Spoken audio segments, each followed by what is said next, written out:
కాకుండా ఏ ఇబ్బంది వచ్చినా ఏ కష్టం వచ్చినా మీ ఇంట్లో మనుషులాగా, మీ తమ్ముళ్ళలాగానో, మీ అన్నలాగానో, మీ తండ్రిలాగానో నాకు ఫోన్ చేయండి. ఖచ్చితంగా ఆ సమస్య ఎడలా సానుకూలంగా స్పందించిన మాట.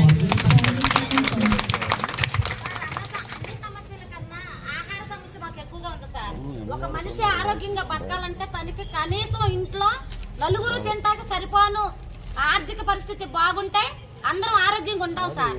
ఆరోగ్యశ్రీ కార్డు పెట్టారని ఇందాక మీరు చెప్పారు సార్, కరెక్టే. వాళ్ళందరూ ఎందుకు వెళ్తున్నారు? వాళ్ళందరూ బడుగు బలహీన వర్గాలకు చెందిన జాతే ఎక్కువగా ఆరోగ్యశ్రీ కార్డుని ఉపయోగించుకుంటున్నారు. మిగతా కోటీశ్వరులు, డబ్బున్న వాళ్ళు ఎవరు ఆరోగ్యశ్రీ కార్డుని ఉపయోగించుకోవట్లేదు. నాకు కూడా 1000 మందికి మేము మా యొక్క విధుల గురించి కానీ, మా యొక్క మంచి చెడ్ల గురించి కానీ అన్ని సేవలు చేస్తున్నాం.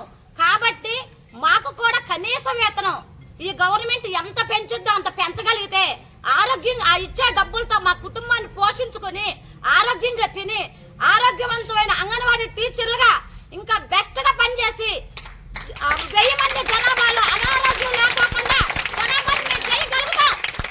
మాకు ఇక్కడ తింటాక లేనప్పుడు మేము ఎలా ఆరోగ్యంగా ఉంటాము? మేము చెప్పే సమాచారం ఎలా ఆరోగ్యవంతంగా వెళ్ళుద్ది? ఆరోగ్యశ్రీ కార్డు ఉపయోగించుకోకుండా ఆరోగ్యవంతులు చేయగలరు మనం తెలుసుకుంటే. ఒక అంగన్వాడీ టీచర్ ఆరోగ్యంగా లేనప్పుడు, వాళ్ళ కుటుంబం ఆర్థికంగా వెనుకబడి ఉన్నప్పుడు ఎలా ఆరోగ్యంగా చేయగలుగుతాం మేము పనులు? అందుకనే మాకు మీరు ఒకే వినకం అండి. మేము 11 డిమాండ్స్ పెట్టాం సార్. కరెక్ట్ 11 డిమాండ్స్ పెట్టాం. మీరు ముఖ్యంగా మాకు ఇది ఒక్కటే చేయండి సార్. మా యొక్క వేతనం పెంచండి, కనీస వేతనం ఇచ్చే. అవును సార్, అయిపోయింది. చెప్పావుగా, చెప్పింది చెప్పి నాకు అర్థమైంది. నేను చెప్పేది కూడా నువ్వు ఆరోగ్యం పౌష్టికాహారం అంటున్నావు నువ్వు. జగన్మోహన్ రెడ్డి గారు పౌష్టికాహారం బాలంతలకి, చంటి పిల్లలకి ఆయన దగ్గర కూర్చొని చెప్పిందనమ్మా. నువ్వు విను, నీకు నచ్చకపోవచ్చు.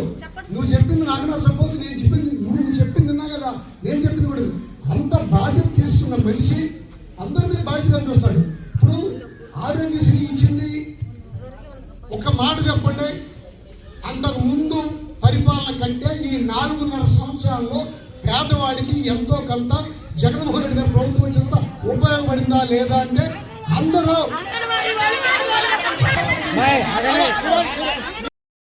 నేనేది జనరల్ గా చెప్తున్నాను. ఈ పరిస్థితి మీడియా వాళ్ళు తప్పలేదమ్మా మాట్లాడి. మీరు ఏదైనా ఉంటే సమస్యకు సమస్యలు చెప్పండి. నాకు గంట అయినా పర్లేదు, కూర్చోండి చెప్పండి.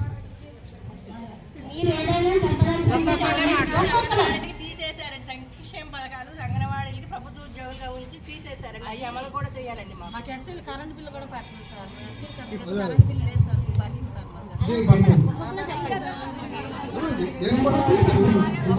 ఒక్కొక్క విషయం చెప్పండి తల్లి. ఒకసారి మాట్లాడొద్దు. అందరికీ వచ్చే సంక్షేమ పథకాలు ఈ శాలరీ మూలంగా నేను చెప్పింది కూడా నేను అంగన్వాడీ అని నేను అడగల. మిగిలిన జనానికి ఈ రాష్ట్రంలో ఉన్న పేదవాడికి ఉపయోగపడిందా లేదా?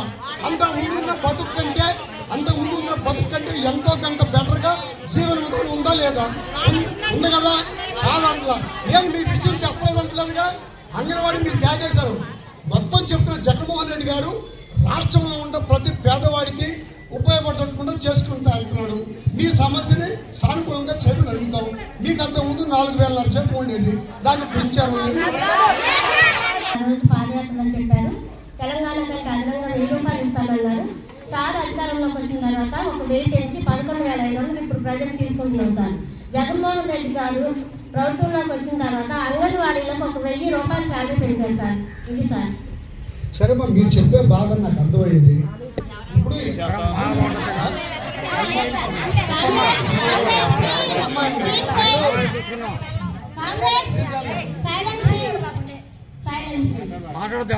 చెప్తున్నారు ఒకటి వినండి. సార్ ఖజానా నుంచి తీసి మనకి ఇచ్చేటట్టయితే ఎంతో కొంత ఇస్తానని చెప్తారు. అవునా కదా? నేను మాట్లాడేది కరెక్టా కదా? సార్ మన విజ్ఞప్తిని, మన అవసరాలను తీసుకెళ్లి సీఎం సార్కి చెప్తానంటున్నాడు. ఇంకా మనం పాయింట్స్ ఎక్కువ రైట్ చేయకూడదు. సార్ మాటకి వాల్యూ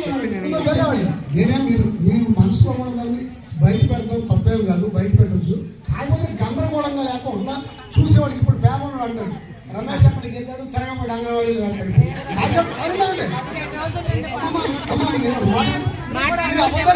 మిత్రులకి అందరికీ నమస్కారాలు.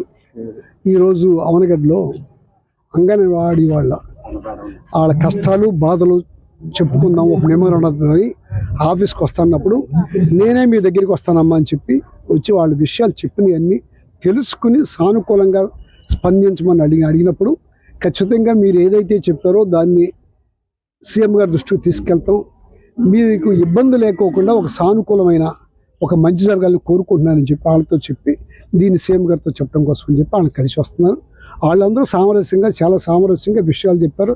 అదే విషయాన్ని సీఎం గారి దృష్టికి వాళ్ళ బాధల్ని, వాళ్ళకు వచ్చే జీతము ఇవన్నీ ఇబ్బందులు ఉన్నాయి, సరిపోవట్లేదు, మాకు ఇబ్బందిగా ఉంది, ఖర్చు ఉంటున్నాయి, దాంట్లో ముఖ్యంగా ఆ వంటకయ్యే ఖర్చు కూడా మాకు ఇబ్బంది అవుతుంది, గ్యాస్కి కానీ లేకపోతే కూరగాయలు కొనడానికి కానీ ఈ ఇబ్బంది ఉందని చెప్పారు.